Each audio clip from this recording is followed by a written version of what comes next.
तो नीट परीक्षा को लेकर जमकर विवाद हो रहा है, बवाल शहर शहर देखा जा रहा है क्योंकि छात्रों में गुस्सा है। शुरुआत से ही जिन चीज़ों की वो बात कर रहे थे, जिस पर संदेह जाहिर कर रहे थे, उन सभी सवालों को लेकर अब नीट यानी एनटीए पूरी तरह से फंसा हुआ है और नीट एग्जाम को लेकर अब ये कहा जा रहा है कि ये क्लीन नहीं था।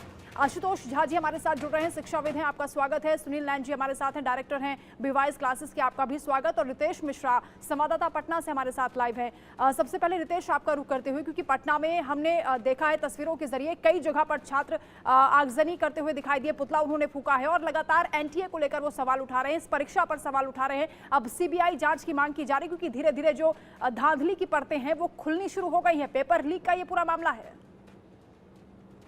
बिल्कुल, देखिए जाहिर सी बात है कि छात्र जो हैं वो उग्र हैं। चलिए, आगजनी करना तो इसे जायज नहीं करार दिया जा सकता है, लेकिन अब छात्रों को के बारे में भी सोचना पड़ेगा कि आखिर ये नौबत क्यों हुई कि जो डॉक्टर बनने के लिए जो सबसे नोबल पेशे में से एक आता है, उसके जो एस्पिरेंट्स हैं वो इस तरह से उग्र हो रहे हैं। जाहिर सी बात है कि साल भर 2-2 साल मेहनत करने के बाद अगर उनकी मेहनत पर पानी फिरता हुआ दिखेगा तो वो उग्र होंगे, वो प्रदर्शन करेंगे, सवाल उठाएंगे। और सवाल उठाना भी लाजिमी है, वाजिब है, क्योंकि देखिए कि पहले दिन से, जिस दिन परीक्षा हुई उसी दिन से परीक्षा जब सवालों के घेरे में है और ऐसे सवाल नहीं उठ रहे हैं, कई सारे प्रूफ मिले हैं, कई सारे साक्ष्य हैं। और सारी जो शुरुआत हुई वो पटना के शास्त्री नगर थाना इलाके से हुई और गंभीर साक्ष्य हैं। आप जले हुए प्रश्न पत्र पाए गए, सोलवर गैंग के सरगनों की गिरफ्तारी हुई, परीक्षा देते हुए परीक्षार्थी गिरफ्तार हुआ, उसकी निशानदेही पर कई सारे इनपुट्स मिले, कई सारी गिरफ्तारियां हुई। तो जब इतने गंभीर साक्ष्य हैं, खुद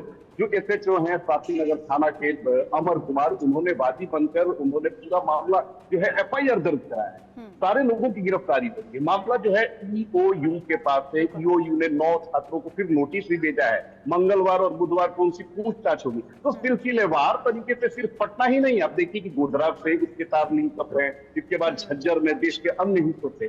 तो जब इतने गंभीर साक्ष्य हैं, पूरा मामला कोर्ट के अंदर चल रहा है, तो आखिर एनटीए को परीक्षा रद्द करने में या इस पर गंभीर एक्शन लेने में आपत्ति क्यों है? सीधे कहा जा सकता है कि एक तो चोरी, ऊपर से सीना चोरी। और जाहिर सी बात है कि जितना ये विलंब करेंगे उतनी इनकी साख पर सवाल उठेंगे और ये जांच की जद में उतने ही फंसते चले जाएंगे। साख पर तो सवाल है और इसीलिए शिक्षा मंत्री को भी अब कहना पड़ गया है कि गड़बड़ियां हुई हैं, हम इसकी जांच कराएंगे और एनटीए में जो लोग भी इसके लिए जिम्मेदार होंगे उनके खिलाफ एक्शन होगा। लेकिन सुनील नैन जी, ये जो शुरुआत हुई थी धांधली की, जो तमाम सवाल सामने आए थे, जिसमें एक ही सेंटर पर टॉपर्स की लिस्ट सामने आती है, 6 से 7 लोग एक ही सीरीज में टॉप करते हैं, उसके बाद से और भी कई चीज़ें छात्रों ने उठाई थी, याचिका सुप्रीम कोर्ट में दी गई थी।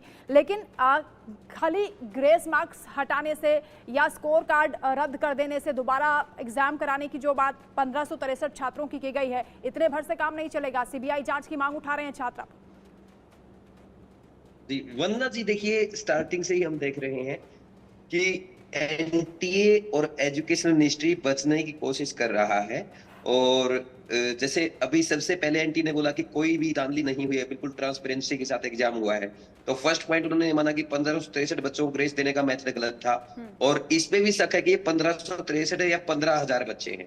इसके बाद एजुकेशन मिनिस्टर श्री धर्मेंद्र प्रधान जी आए, उन्होंने बोला कि बिल्कुल ट्रांसपेरेंसी हुई है। फिर उसी दिन शाम में वो कहते हैं कि धांधली हुई है तो हम इन्वेस्टिगेट करेंगे। और आज तो उन्होंने ये भी बोल दिया कि 2 सेंटर ऐसे हैं जहां पे गड़बड़ हुई है और जो बड़े अधिकारी भी इसमें शामिल पाए जाते हैं तो उनको हम उनके साथ कठोरता से कार्रवाई की जाएगी। साथ में उन्होंने कहा कि एनटीए में इंप्रूवमेंट की जरूरत है।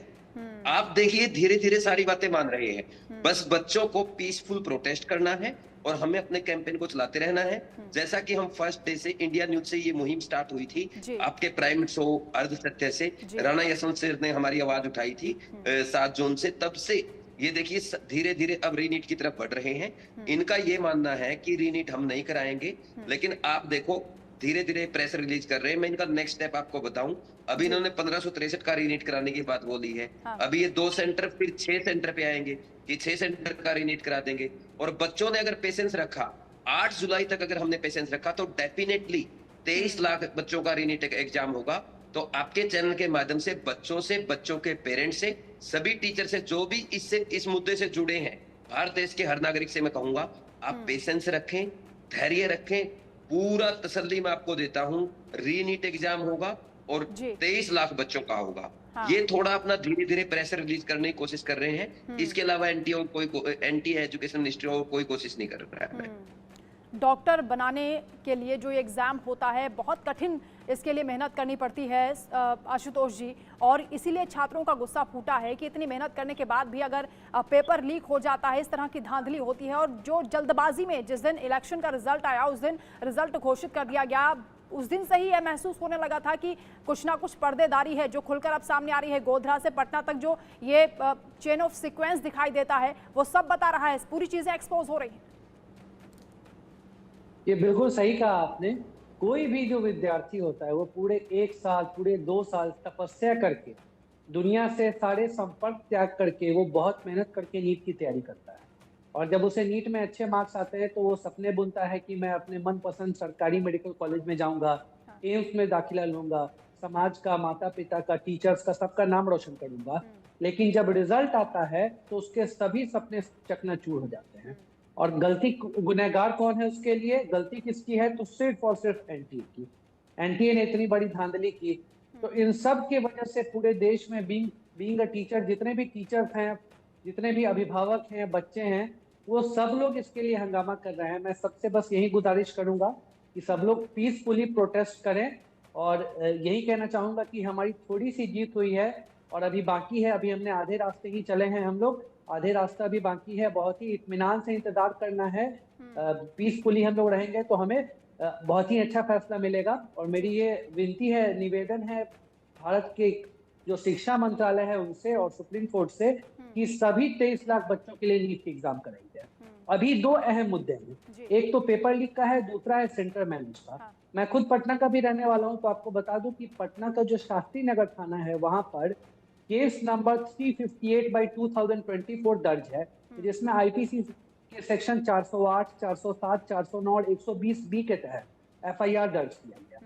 4 बच्चों को गिरफ्तार किया गया। उन चारों बच्चों का जो स्टेटमेंट है उसमें बच्चों ने कहा कि नीट के एग्जाम से एक दिन पहले ही हमें नीट वाले सारे क्वेश्चन विथ आंसर याद करा दिए गए थे और 50-50 लाख रुपए के लिए इसकी सेटिंग हुई थी।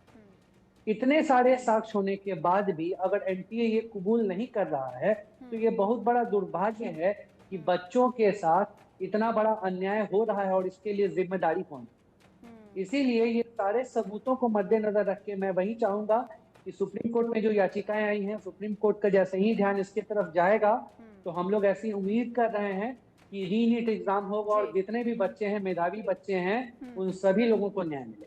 बिल्कुल 1000 किलोमीटर दूर पसंदीदा सेंटर दिया गया, 10-10 लाख रुपए की उसके लिए रिश्वत ली गई। तमाम खुलासे हो रहे हैं। जयेश सोनी हमारे साथ जुड़ गए हैं, इस वक्त अहमदाबाद से लाइव हैं। जयेश, ये जो बड़ा खुलासा हुआ है उसके मुताबिक बहुत बड़ी धांधली इसमें की गई है और एक बड़ा रैकेट चलाने की कोशिश की गई, कह सकते हैं, क्योंकि ये जिस तरह से चीज़ें अब खुलकर सामने आ रही हैं।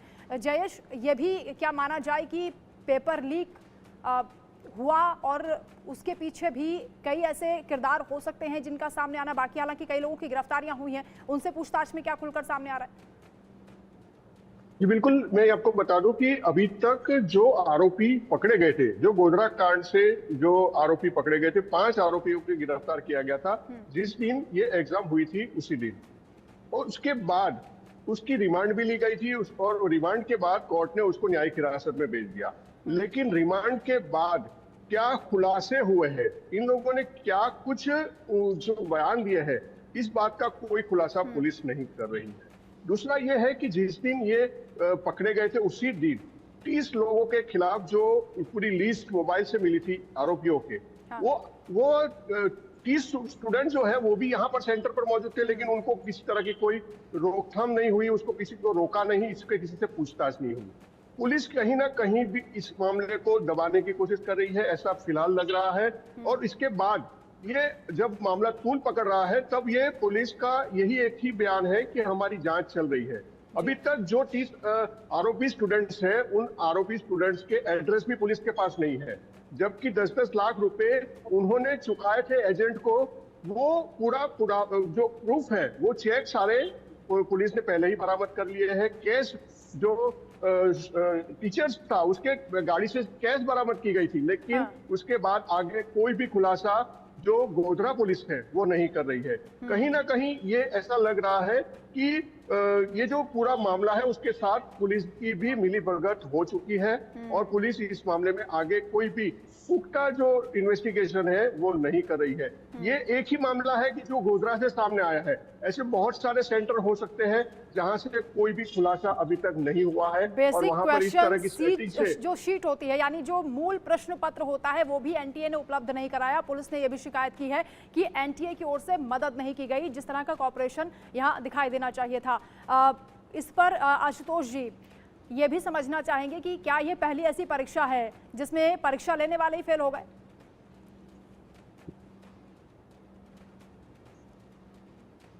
खुद को अनम्यूट कीजिए सर, आपकी आवाज नहीं आ पा रही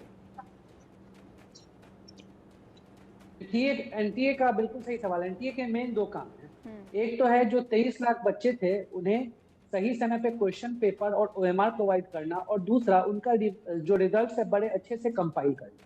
लेकिन एनटीए इतनी इनकम्पिटेंट है कि वो जो दो बेसिक काम है वो भी नहीं करवा पाई है, और ना जाने इसके पीछे कितनी बड़ी धांधली कर रखी है, जो पुलिस सरकार सब मिलके परत दर परत और हर रोज एक नया खुलासा हो। आप देखिए कि ये जो एग्जाम है ये ऑफलाइन मोड का है। अब ऑफलाइन मोड का है तो इसमें बहुत ज्यादा स्कोप है पेपर लीक होने का, क्योंकि पेपर जो है किसी ना किसी प्रिंटिंग प्रेस में, एक या मल्टीपल प्रिंटिंग प्रेस में प्रिंट होने गए होंगे। बहुत सारे लोग, बहुत सारे अधिकारी इसमें इन्वॉल्व होंगे जिन्हें ये जिम्मेदारी होगी और पता होगा कि कहाँ पे पेपर प्रिंट हो रहा है। इसी में से किसी लूप होल का फायदा उठा करके जो सॉल्वर गैंग है और जो गिरोह है पेपर लीक करने वाले, उन लोगों ने इसका फायदा उठाया होगा, और इसमें जरूर कोई अधिकारी और वगैरह जो भी ऑफिशियल्स हैं वो एनटीए के, वो भी जरूर मिले होंगे। उन दोनों की मिली भगत से ही क्वेश्चन पेपर लीक हुआ है। अगर आप बात करें जो बिहार का ईओयू है, उसने एनटीए से बहुत सारे सवाल पूछे, लेकिन ईओयू ने अभी तक कोई जवाब नहीं दिया। एनटीए ने सवाल पूछा ईओयू से जो 11 बच्चे गिरफ्तार हुए हैं उनका डिटेल दें, तो थक हार करके एनटीए ने रिसेंटली इधर 2-3 दिनों पहले ईओयू को जवाब दिया है। उसके अलावा ईओयू ने जब सवाल पूछा कि बताइए आपका जो प्रश्न पत्र है वो किस प्रिंटिंग प्रेस में प्रिंट हुआ, कौन कौन से अधिकारी थे जो इस चीज की जानकारी रखते थे, बिहार में या कोई भी स्टेट्स में या जो 4750 सेंटर्स हैं वहां पर क्वेश्चन पेपर भेजने की जिम्मेदारी किस कंपनी या एजेंसी की थी, और बिहार के लिए स्पेशली कौन अधिकारी लोग थे। तो इन एक भी सवाल का जवाब एनटीए ईओयू को नहीं दे पा रहा है, और ईओयू अपने ही लिमिटेड रिसोर्सेज के बेसिस पर जो भी तफ्तीश है वो कर रहा है। और अभी तो जो 9 बच्चे हैं, जो 9 अभ्यर्थी थे जो पेपर लीक में संलिप्त थे, उन्हें बुलाया गया है दोबारा पूछताछ के लिए, और हम ऐसा उम्मीद करते हैं कि पुलिस और भी नई जानकारियां लेकर के आएंगी और एनटीए के पेपर लीक करने की जो साजिश थी पटना में रची गई थी। रितेश हमारे साथ हैं। रितेश, क्योंकि पटना में जूनियर इंजीनियर के ऑफिस में ये पूरी साजिश रची गई थी, और जो खुलासे अब हो रहे हैं पूछताछ के बाद, उसमें बताया जा रहा है कि जो यादवेंदु पकड़े गए हैं उन्होंने बताया किस तरह से एग्जाम के ठीक एक दिन पहले पेपर लीक किया गया। आप बिल्कुल वही तो मैं बताने आ रहा हूँ। हाँ। ये इंडिया न्यूज ही पहला चैनल है जिसने 4 मई को ही बता दिया था कि मेडिकल परीक्षा में लीक हो सकता है, क्योंकि देखिए हम जिम्मेदार चैनल है और अमूमन ये भी होता है कई बार जो है अफवाह उड़ाए जाते हैं। तो हमने बड़ी जांच पड़ताल की, हमारे पास इनपुट आए थे 4 मई की रात्रि को कि परीक्षा प्रश्न पत्र लीक हो सकता है, और सुबह हमने वरीय ऑफिशियल से बात की और बाकी लोगों ने भी बात की, और इसके बाद देखिए की कार्रवाई हुई। उस दिन भी एनटीए से ये सवाल पूछा गया कि क्या प्रश्न पत्र लीक हुआ है, और मुझे बखूबी याद है क्योंकि मैं पहले दिन से इस खबर पर लगातार हूँ, तो मुझे बखूबी याद है कि एनटीए ने उस समय ये बयान दिया कि नहीं, ये सारी चीजें जो है वो अफवाह है, और तब भी हमने ये सवाल उठाया था कि आखिर गिरफ्तारी हो रही है, जले हुए पेपर मिल रहे हैं, पटना का जो रामकृष्णा नगर थाना है वहां पर लव एंड प्ले स्कूल है, वहां पर बाकायदा 20-25 बच्चों को रात भर प्रश्न पत्र रटवाया गया है। तो ये क्या सारी चीजें पुलिस झूठ बोल रही है, इस पर एनटीए ने चुप्पी साध ली, क्योंकि तब इलेक्शन का समय था, ज्यादातर लोगों का ध्यान जो है, मीडिया का भी ध्यान इलेक्शन के ऊपर फोकस था, लिहाजा उस समय लगा कि ये बात जो है वो बस पुलिस तक सीमित रहेगी या कुछ लोगों की संलिप्तता उजागर होगी। लेकिन इंडिया न्यूज ने जिम्मेदारी से लगातार परत दर इस चीजों को खोलते गया, और आप देखिए कि आज ये हो गई है कि अब लग रहा है कि छात्रों को उनका न्याय मिलेगा, उनका बिल्कुल, इंडिया वाजिब न्यूज हक ने सबसे मिलेगा। पहले इन छात्रों की आवाज को उठाया था सुनील नैन जी, क्योंकि हमारी मुहिम भी रंग लाई है और सुप्रीम कोर्ट में जिस तरह से ग्रेस मार्क्स को लेकर फैसला दिया गया, उसमें एनटीए ने जो ये कोशिश की कि उस पर भी पर्देदारी की जाए, जो ग्रेस मार्क्स का फॉर्मूला है वो भी डिस्क्लोज नहीं किया, और छात्र ये भी जानना चाहते हैं कि आखिर ग्रेस मार्क्स कितने बच्चों को दिया गया था, कितने छात्रों को दिया गया था, क्योंकि 1563 का चयन कैसे हुआ, किस आधार पर हुआ, ये भी जानकारी नहीं दे रहा है एनटीए। देखिए वंदना जी, असली खेल तो ग्रेस मार्क्स का है ही नहीं। इनको पता है, इन्होंने धांधली किया है, खुद ही इस स्कैम में शामिल हो सकते हैं। जैसा कि हमने देखा कि इस बार का जो रिजल्ट है, जी बोलिए। 60 से ज्यादा स्टूडेंट के 720 आउट ऑफ 720 आ रहा है, और इस बार 40,000 से ज्यादा बच्चे बढ़ गए हैं 615 नंबर पे। तो ये बड़ा ही, मतलब इसमें साफ साफ दिखता है कि धांधली तो हुई है। उन सबको छुपाने के लिए पहले तो इन्होंने 1563 का गेम खेला है, अब ये 2 सेंटर पे आ गए, जैसा पहले भी मैंने बोला, फिर ये 6 सेंटर पे आएंगे। ये अपने आप को बचाने की कोशिश कर रहे हैं। असली मुद्दा तो 9 और 10 अप्रैल वाला है। 9 और 10 अप्रैल को जो आपने एप्लीकेशन फॉर्म विंडो रीओपन किया था, वो किसके लिए किया था, क्यों किया था, किसके कहने पे किया था, और उन 2 दिनों में जो एप्लीकेशन फॉर्म आए हैं, उन एप्लीकेशन फॉर्म के नंबर और एग्जामिनेशन सेंटर, उन बच्चों के रोल नंबर और उन बच्चों का स्कोर कार्ड पब्लिक किया जाए। जिस दिन ये पब्लिक हो जाएगा, आपको पूरा दूध का दूध पानी का पानी हो जाएगा। और इसके साथ साथ मैं कहता हूं एनटीए से कि आप सभी 23 लाख बच्चों के रिजल्ट का डेटा भी पब्लिश करें। आपकी चोरी अपने आप पकड़ी जाएगी। हमारे देश का कोई भी एग्जाम है, यूपीएससी है, एसएससी है, या स्टेट लेवल का कोई भी एग्जाम है, जो बच्चे क्वालिफाई करते हैं, उनका डेटा पीडीएफ फॉर्म में पब्लिक किया जाता है। लेकिन एनटीए आज तक ऐसा क्यों नहीं कर रहा है? अगर हम एनटीए के अकॉर्डिंग देखें, जिन बच्चों का क्वालिफाइंग स्कोर 164 से ऊपर है यूआर कैटेगरी में या अदर कैटेगरीज में, तो सबका डेटा पब्लिक किया जाना चाहिए। और जैसे ये डेटा पब्लिक होगा, आपको चोरी पकड़ी जाएगी। आज हमने इनकी चोरी पकड़ी है पहले 100 बच्चों के डेटा से, जो इन्होंने पहली 100 रैंक दी है, वहां से हमने चोरी पकड़ लिया। सोचो अगर 23 लाख का डेटा आएगा, तो इसमें 30 से 40 हजार बच्चों की धांधली मिलेगी। क्योंकि इन्होंने हमेशा ये छुपाया है कि पेपर टफ, पेपर इस बार इजी था, सिलेबस रिड्यूस किया गया, बच्चे ज्यादा पढ़ गए, इंटेलिजेंट बच्चे हो सकते हैं। भाई हम हर साल एनालिसिस करते हैं, 4, 5, 6, 7, 8 नंबर बढ़ सकता है, 50 नंबर का डिफरेंस नहीं आ सकता। 680 पे कभी 50 रैंक हुआ करती थी, और वो सारे काबिल बच्चे एक ही सेंटर में पहुंच गए, एक ही सीक्वेंस में, एक ही सीरीज में पहुंच गए, ये भी अपने आप में हैरान करने वाली बात है। जयेश, ये भी बताएं कि जिस सेंटर की बात की जा रही है, जहां पर 1000 किलोमीटर दूर तक उन छात्रों को पहुंचा दिया गया जिन्होंने 10-10 लाख की रिश्वत दी, उस सेंटर का जरा बैकग्राउंड आप बताएं, और कैसे वहां पर ये सब खेल चल रहा था।